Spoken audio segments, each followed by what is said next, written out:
If you're into wellness, witchiness, or feminism, and you spend any time on TikTok, Instagram, or Substack, you've probably absorbed some of the vocabulary that we're going to be discussing in this episode already. You might have found it weird. You might have found it helpful. But either way, we're going to be unpacking it today.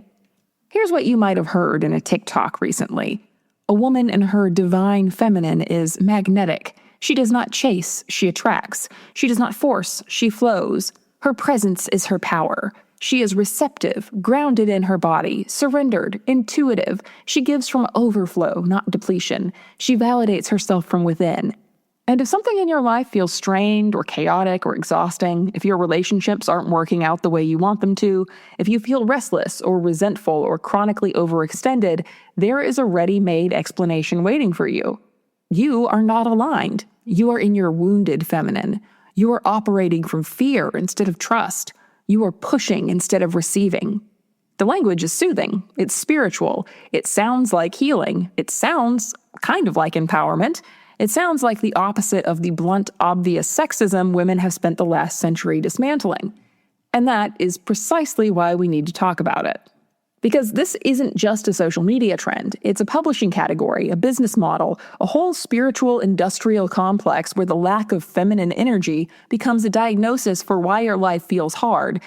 And the solution is almost always the same. Soften, receive, flow, surrender. One popular devotional style text, 365 Days of Divine Feminine Wisdom, puts it bluntly. Due to patriarchal conditioning, humans have learned to live in their toxic masculine energy and have suppressed their feminine energy altogether. Which can sound like a critique of patriarchy. Sometimes it is. But it also sets up the idea that the fix for a violent world isn't policy, labor, or power, it's you. Your personal alignment. Your willingness to embody the correct energy. And that's where this cage gets interesting. Because if you've been with me through this entire arc, you should feel a faint sense of déjà vu settling in. When we talked about chivalry, we saw how protection functioned as hierarchy, how the promise of safety quietly rearranged the power dynamic in the room. The knight wasn't simply being kind, he was being positioned as active, capable, necessary. The woman wasn't simply cherished, she was positioned as fragile, dependent, in need of guarding. When we talked about marriage and coverture, we saw how unity could swallow personhood, how cover and shelter and one flesh could sound romantic until you realized that one of those bodies legally disappeared into the other. When we talked about the Victorian separate spheres, we saw how patriarchy underwent a public relations makeover. Women weren't excluded from public life because they were inferior. They were excluded because they were too morally elevated, too spiritually refined, too sacred for the corruption of politics and commerce. The home became holy ground, domesticity became the destiny of women, and hierarchy became natural. And when we talk about purity and reputation, we saw how women often complied not because they believed they were small, but because belonging was survival. Social exile has always been one of the most efficient enforcement mechanisms ever invented. You don't need chains when you can threaten someone with loneliness. In every case, the cage did not announce itself as a cage. It arrived gift-wrapped. It said, "You are special." It said, "You are protected." It said, "You are sacred." And now, here we are in the age of divine feminine discourse, where no one is telling you to stay in the kitchen, or submit to your husband, or retreat from public life. Instead, you're being invited to align with your energy, to soften, to surrender, to stop chasing, to allow yourself to be held, to let masculine energy lead so that feminine energy can flow. Same theme, different lighting. The language is different. The aesthetic is more crystals and chakras and less plate mail and marriage contracts. The enforcement mechanism is different, but the architecture feels hauntingly familiar. Because this time, the cage doesn't rely on law or church doctrine or marriage contracts or neighborhood gossip. This time, it is relocating itself into your identity. If you're not soft, you're wounded. If you're not receptive, you're imbalanced. If you are angry, ambitious, confrontational, exhausted, skeptical, or unwilling to defer, the problem isn't structural, it's not political, it's not economic. It's all about your energy. And once hierarchy becomes about energy, it becomes very difficult to argue with. After all, who wants to argue with the universe? So that's where we're ending this arc, not with law, not with a wedding, not with a purity sermon, but with a vibe. Because pretty cages were never going to disappear. They evolve. They stop telling you what you can't do, and they start telling you who you are. And the most efficient cage in the world is one that you defend as your true spiritual self. Today, we're going to talk about the divine feminine, but more than that, we're going to talk about how containment adapts and how, when it adapts well enough, it begins to look like freedom. Welcome to Bitchy History. I'm Professor Meredith, and this is The Vibe That Binds, Divine Feminine and the Politics of Softness. Something that's, kind of bitchy. Pretty bitchy. Bitchy? I know. It's just, bitchy. Well, first of all, you're a little bitchy. That's next level bitchy. Before we start dismantling anything, I want to linger on the language of this philosophy itself. One of the most revealing ways to understand an ideology is not to just argue with it immediately. You need to read it carefully, slowly, and ask what kind of behaviors it rewards and what kinds it disciplines. If you scroll through divine feminine content online, you'll notice that it loves categories. It loves side-by-side comparisons. It loves sorting. It wants to take the mess of human behavior and organize it into a neat spiritual little filing cabinet. On one side, you'll see the divine feminine, on the other, the wounded feminine. The divine feminine is described as intuitive and grounded. She gives from overflow. She validates from within. She holds loving boundaries. She moves from trust rather than fear. She listens to her intuition. She allows her emotions to flow. It sounds, honestly, like a person who has had a nap and a therapist. The wounded feminine, by contrast, is described as insecure, needy, manipulative, operating from fear, overly emotional, lacking boundaries, seeking validation externally, disconnected from her body, codependent, which basically just sounds like any man I've ever met. At first glance, none of that language seems inherently controversial. Of course, most of us would prefer to feel grounded rather than insecure, generous rather than depleted, internally secure rather than validation hungry. If this were merely a language of personal growth, we might need to linger on this at all. But growth language is never just about individual psychology. It always carries social implications because it tells us what kind of person we should be in relation to everyone else. And that is where the sorting starts to matter. So look more closely at what the divine feminine is asked to embody. She is receptive, surrendered, flows. She attracts rather than chases. Her presence is her power. Take a second with those verbs. Not chooses, not decides, not initiates, not builds, not demands. Receptive, surrendered, flowing, attracting.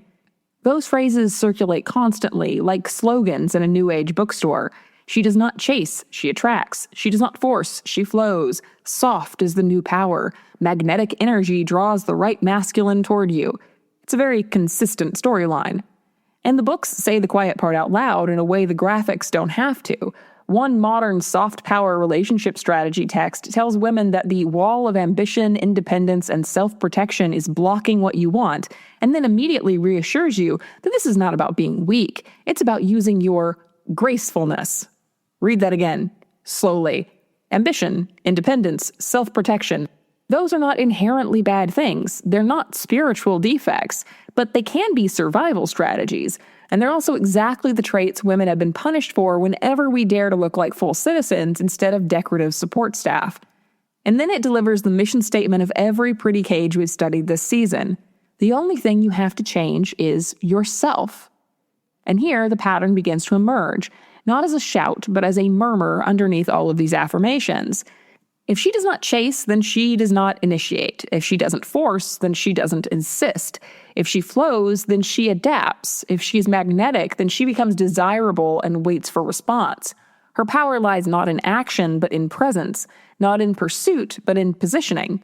The distinction matters because what is being framed as a spiritual principle begins to look very much like a behavioral expectation, one that is especially useful in a heterosexual dating culture where women are often punished for being too much and rewarded for being easy to be with. The cool girl. And that expectation has a counterpart. A woman who expresses desire directly can be described as in her masculine. A woman who insists on clarity can be described as operating from fear. A woman who pushes back too firmly may be told that she's just wounded. Even ambition, assertiveness, strategic thinking, or visible anger can be recoded as some sort of natural imbalance within a woman, not because the language explicitly condemns those traits, but because it simply assigns them elsewhere. Leadership becomes masculine, decisiveness becomes masculine, logical detachment becomes masculine, initiative, structured planning, all masculine traits apparently. Meanwhile, receptivity, patience, emotional attunement, nurturing, surrender, softness, and support cluster under the feminine somehow. And once those clusters of behavior solidify, a quiet hierarchy begins to take shape, not through insult, but through distribution. If one side leads and the other receives, that is not neutrality. If one side initiates and the other responds, that is not symmetry. It's complementarity. And complementarity has always been the sophisticated argument for misogyny. It doesn't say women are less, it says women are different. It says difference is beautiful. It says balance requires polarity. It says that just as night complements day and yin complements yang, masculine and feminine must play their assigned roles for harmony to exist. The trouble is that harmony in these frameworks tends to look suspiciously like women accommodating men. The wounded feminine category makes this even clearer. It does not merely describe trauma, it describes deviation from the ideal. If you're overly emotional, you're wounded. If you seek validation externally, you're wounded. If you operate from fear, if you don't trust, you're just wounded. If you have needs that feel inconvenient, you're wounded. In other words, if you're messy, demanding, difficult to manage, we have a diagnosis for that. Now, it is absolutely true that many of these behaviors can be shaped by trauma, but trauma doesn't emerge in a vacuum. It is produced by social environments. It is shaped by power structures. It's conditioned by reward and punishment systems. Yet in this discourse, the context of that simply falls away. If you're anxious in relationships, it's not because dating culture is unstable and you're responding rationally to the very real dangers that women face. It's because you're unhealed. If you struggle to trust, it's not because history has given you reason to be cautious. It's because you're operating from lack. If you are angry, it's not because something unjust occurred, it's because you're disconnected from your feminine flow. The problem moves from structure to self, and once it's inside you, the solution becomes private. You don't renegotiate the structure, you just need to regulate yourself. You meditate, you soften, you align, and that is supposed to fix everything. This is what makes the divine feminine cage so efficient. It doesn't threaten you, it reassures you. It promises that you already possess everything you need, that your power is innate and sacred. It invites you to trust, to surrender, to allow. And in doing so, it shifts the burden of adjustment almost entirely onto your shoulders. Earlier cages in this arc relied on institutions. They required courts, marriage contracts, doctrine, gossip networks, reputation economies. They required someone to enforce the rules. This one does not. It asks you to enforce them yourself, or accept that you're miserable because you're just not trying hard enough. And that shift is what we're going to trace backward through history at this point, because none of this emerged out of nowhere.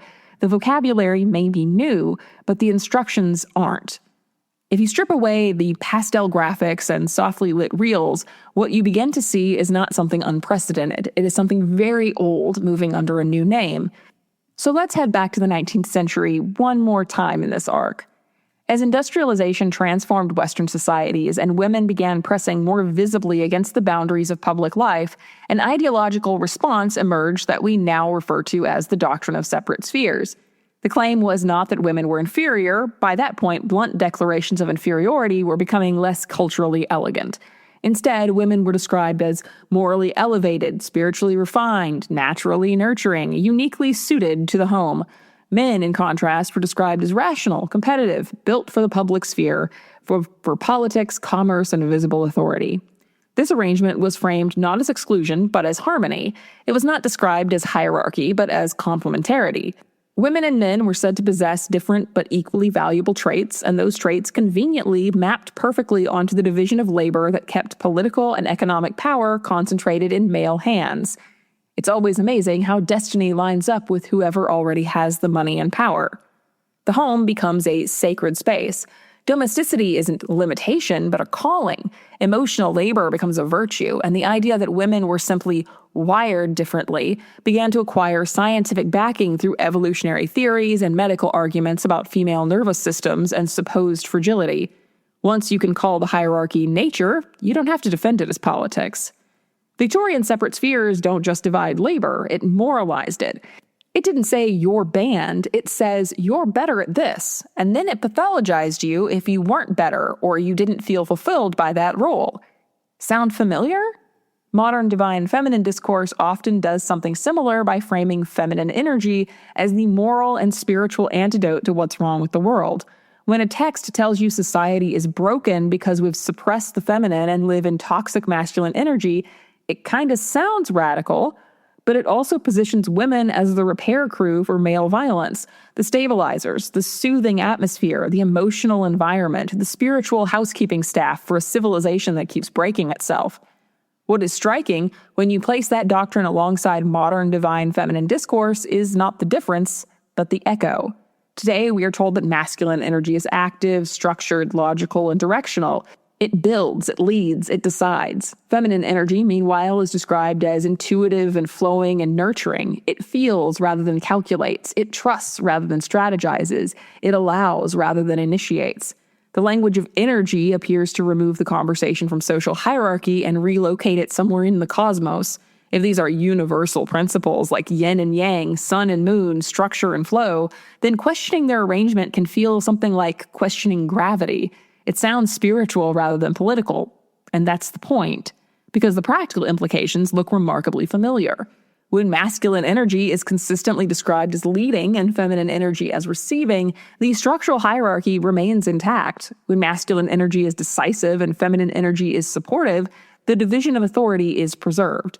When masculine energy initiates and feminine energy responds, agency remains asymmetrical. The script might feel prettier and more spiritual, but the plot is eminently recognizable. The genius of complementarity has always been that it does not require one side to admit domination. It only requires both sides to agree that they are fulfilling their natural role.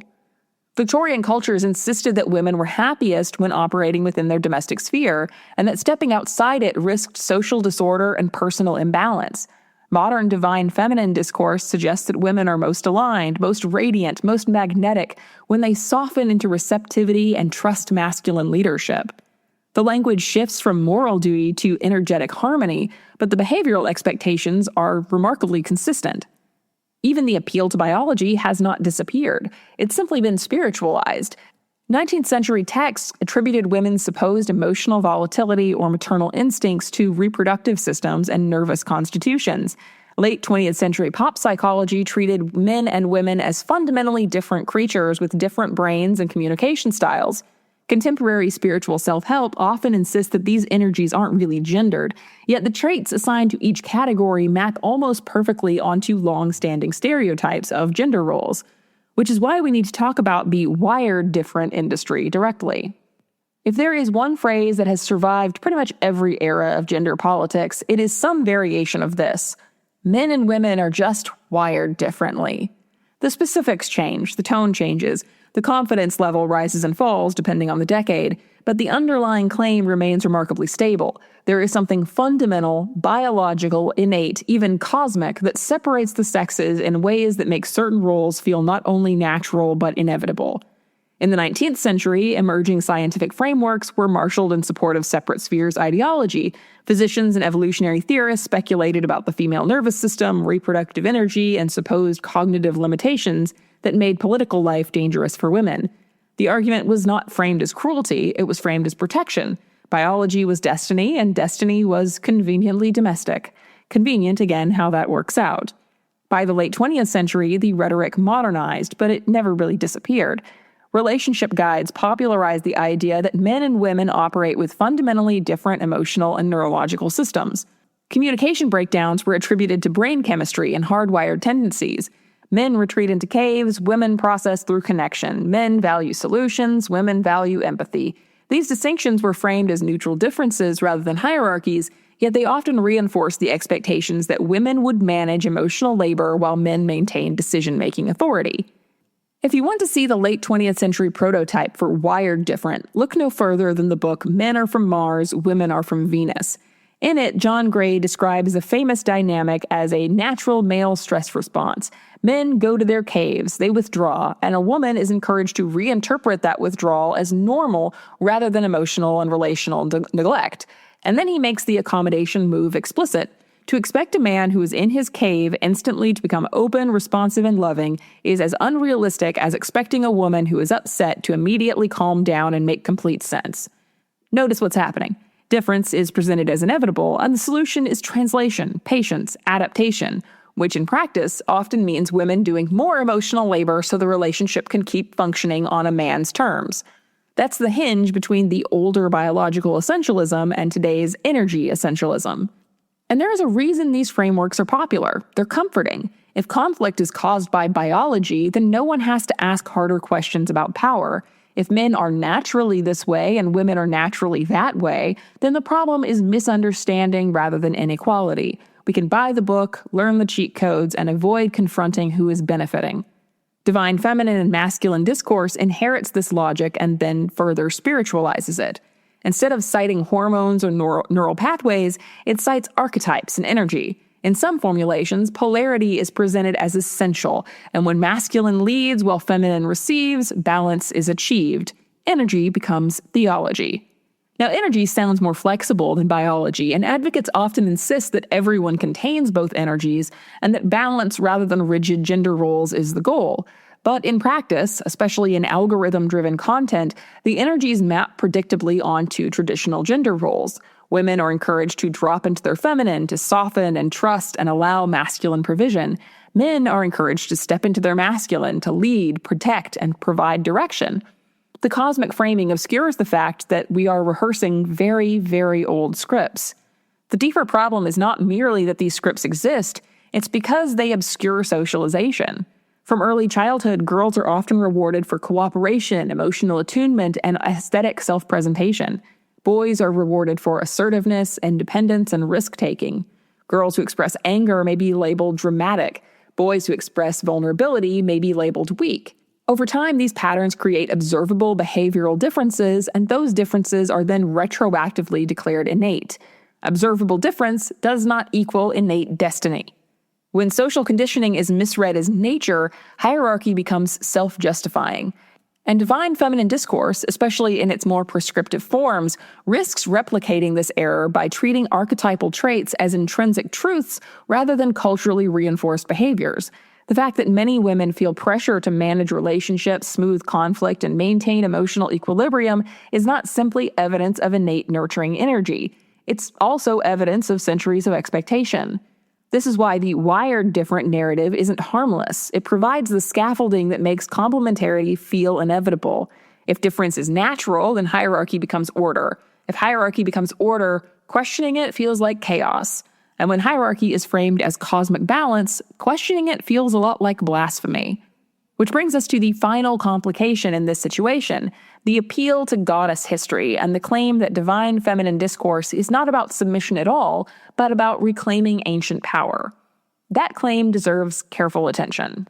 At this point, it would be easy to caricature divine feminine discourse as nothing more than a rebranding of Victorian gender roles. And that temptation is worth resisting, as much as I hate to say it. There is a version of this language that does not look like submission at all. There's a version that speaks explicitly about reclaiming power, setting boundaries, healing generational trauma, and reconnecting with suppressed parts of the self. Some writers frame the divine feminine as a corrective to patriarchal religious traditions that erased female divinity. Others emphasize that masculine and feminine energies are archetypal principles available to everyone, regardless of gender, and that balance, rather than hierarchy, is the goal. For many women, especially those raised in rigid religious cultures, the rediscovery of female divinity can feel radical. The idea that the sacred might look like you rather than a distant patriarch can be profoundly liberating, and I'm not here to take that away from anyone. The complication is what happens when this history is filtered through contemporary wellness culture, relationship coaching, and algorithmic engagement. Because when you actually examine goddess traditions, you don't find a uniform archetype of softness and receptivity. You find figures who are erotic, wrathful, political, destructive, autonomous, and very often terrifying. Goddesses who initiate conflict rather than absorb it. Goddesses who refuse containment. Goddesses whose sexuality is not primarily about attracting a high-value mate, but about asserting sovereignty. The historical goddess is not always soft. Sometimes she is a problem. In Mesopotamian mythology, Ishtar is not demure. She is assertive, volatile, unwilling to be subordinated. Across traditions, female deities are associated with war, chaos, transformation, justice, and power just as often and sometimes more often than they're associated with nature and nurture. That complexity does not translate easily into algorithm-friendly content, though. What tends to circulate most widely is carefully curated selections of traits: nurturing, receptive, intuitive, flowing, magnetic. The dangerous edges are all sanded down. Rage becomes shadow work. Sexual autonomy becomes magnetism. Political threat becomes inner alignment. This is not necessarily cynical, but it is selective, and selection is the point. When the divine feminine is presented primarily as receptive and harmonizing, we should ask what happens to the aspects of feminine power that are confrontational or resistant. When softness is elevated as the ultimate strength, what happens to anger? When flow is celebrated, what happens to structured ambition? When magnetism replaces initiative, what happens to leadership?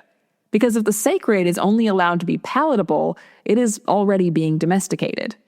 Some strands of divine feminine spirituality do encourage women to say no without guilt, to assert boundaries, to reclaim pleasure, to challenge internalized shame. Those interpretations resist the narrow behavioral script we've been examining in this episode. But platforms reward the versions that harmonize with existing expectations. Advice that promises romantic stability through softness and receptivity spreads more easily than advice that encourages women to disrupt power dynamics. The result is not a conspiracy so much as a predictable pattern. The most visible version of the divine feminine is the version that comforts the status quo rather than threatening it. And that brings us back to the arc. If you step back and look across this entire arc, a pattern resolves itself with uncomfortable clarity. In the beginning, the cage is obvious. It's law, it's coverture, it's the inability to own property or file suit or retain your legal identity. It's explicit, it required enforcement, paperwork, judges, public authority. Then the cage becomes romantic. Chivalry frames hierarchy as devotion, protection as love, the pedestal replaces the prison cell. But the arrangement remains the same. One person's elevated, the other mobile. One person shielded, the other directing. It's hard to notice the bars when you're being handed flowers through them. Then the cage becomes moral. Separate spheres ideology assured women that they were not barred from public life because they were incapable, but because they were too pure, too sacred, too necessary within the private realm to be wasted in the mess of politics and commerce. The home became holy ground, and holiness became a boundary line they could not cross. Then the cage became reputational. A good woman was a contained woman. A respectable woman was a careful woman. Belonging required performance, and performance required self-surveillance. You didn't need a courtroom when you could weaponize a whisper. And now, in this final iteration, the cage becomes internal. It no longer tells you what you must do, it tells you who you are. You are feminine energy, you are receptive, you are magnetic. And if you are not those things, you're impatient, ambitious, direct, skeptical, tired of accommodating, and the problem is not that the structure demands too much of you, the problem is that you are misaligned. This is the most sophisticated evolution of the cage because it relocates enforcement entirely inside the self.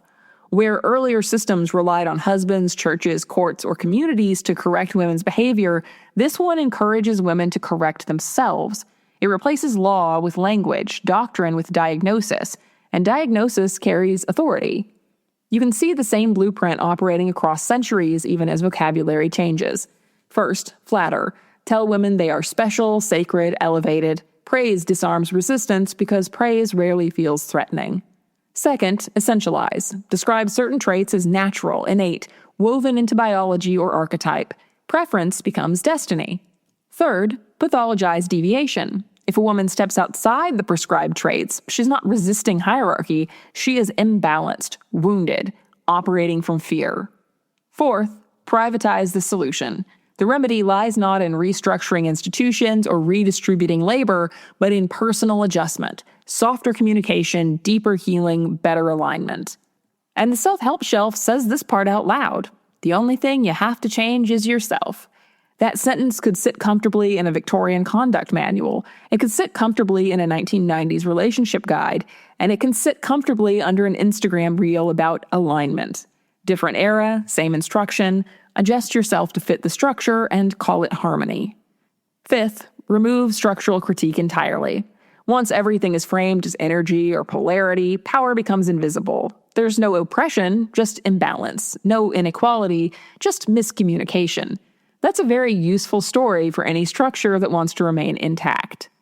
None of this means that softness is inherently oppressive. The issue has never been the traits themselves. The issue is the prescription. When softness is a choice, it's a trait. When softness is a requirement tied to identity as a woman, it becomes a boundary. When receptivity is one of many possible ways of being, it can be expansive. When receptivity is framed as the highest and truest expression of womanhood, especially in relation to masculine leadership, it just narrows the field. And when that narrowing is described as liberation, the cage becomes nearly invisible. This is where wired different does its quiet work. If men and women are inherently structured for different forms of power, then inequality becomes order. If masculine and feminine are eternal polarities rather than socially conditioned roles, questioning them feels like rejecting nature. But socialization has always been more powerful than we are willing to admit. We reward accommodation and punish aggression. We discourage girls from being too much and discourage boys from being too soft. Over time, those patterns produce differences, and then those differences are retroactively declared innate. It's a feedback loop described as destiny. The divine feminine discourse, especially in its most prescriptive forms, steps into that loop and gives it spiritual legitimacy. It suggests that leaning into receptivity will restore harmony, that surrender repairs relationships, that alignment dissolves conflict. Sometimes, at the level of individual interaction, those adjustments may even produce short-term calm. But calm is not the same as equality. Harmony is not the same as justice. And balance, when defined within a hierarchy, is not the same as freedom. What makes this final cage so effective is that it doesn't demand silence. It invites transformation. It doesn't threaten exile. It promises magnetism. It doesn't call women inferior. It calls them divine. The pedestal gets upgraded to an altar, and altars rarely get questioned. Which is why this arc could not end with marriage or purity or domesticity alone. It had to end here, where the cage becomes so well integrated into identity that stepping outside it feels like betraying yourself rather than challenging a system. Pretty cages don't vanish. They upgrade alongside culture. They borrow the most respectable language available in any era, protection, morality, science, psychology, spirituality, and use it to maintain familiar distributions of power. The most efficient cage is not the one that locks you in. It's the one that convinces you the bars are where you're safe. If there is one thing this entire arc has tried to make visible, it's this. Containment rarely announces itself as such. It's almost always dressed in something beautiful. It can look like devotion, unity, sacred domesticity. It can look like reputation and belonging. And now it can even look like healing. That doesn't mean that softness is the enemy or that every invocation of divine feminine language is cynical. The danger is when it's forced, when a trait becomes a requirement and a vibe becomes a leash. When leadership is consistently coded masculine and receptivity consistently coded feminine, we're not transcending the past, we're just rehearsing it. When deviation from softness is diagnosed as a wound rather than dissent, we're not healing, we're disciplining. Freedom has always required more than new vocabulary. It requires the ability to choose traits without having them assigned by your identity. It requires the ability to step into ambition without being told that you're imbalanced, and to step into softness without being told that it's your highest calling. The evolution of the cage teaches us something sobering but clarifying. Power structures survive by adapting. They shed their blunt edges and adopt the language of the moment. They become more subtle, more interior, more difficult to name. But once named, they lose some of their invisibility, and invisibility has always been the cage's greatest ally. If this arc has done anything, I hope it has made the architecture easier to see, not so that you reject every soft thing or every spiritual metaphor or every act of care, but so that you can tell the difference between choice and a script. And the moment you can see the bars, even when they're gilded, is the moment they begin to weaken. Thank you for sticking with me through Arc 3. Next week, we have a special episode before we launch into Arc 4, where we begin to unpack the history of women's suffrage. Thank you for listening. I'm Meredith, and this is Bitchy History. History. History. History. History. History. What a bitch, right?